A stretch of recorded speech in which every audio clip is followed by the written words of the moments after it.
this grouping of 3 presentations are all defined by being in subsets of our regular breast cancer populations.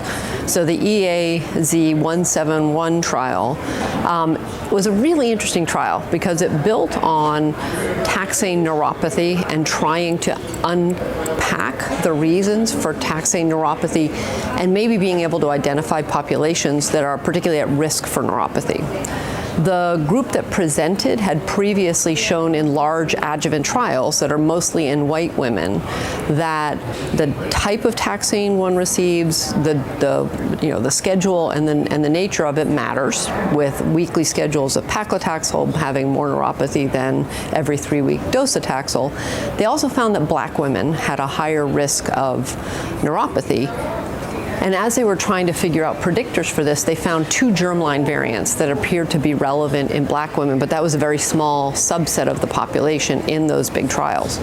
So what they did was then develop a trial just for black women, said we're going to enroll it was more than 240 women who are going to get a taxane, and they, categorized the amount of neuropathy they got and looked for whether those germline variants were significantly associated with risk of getting neuropathy.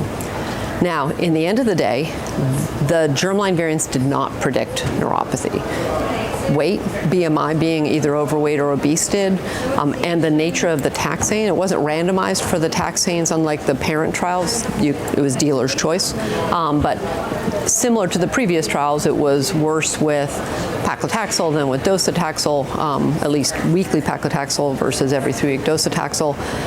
You have to be a little careful with that because, again, you could choose whatever taxane you wanted. That wasn't part of the trial, and not germline variants. So I think there were 2 parts of it. They used a massive social media campaign to go after a population that is typically underrepresented, and they did it beautifully. And I think it's it highlights how we should approach this. And they looked at it, they had a good idea, it just didn't work out in terms of being predictive.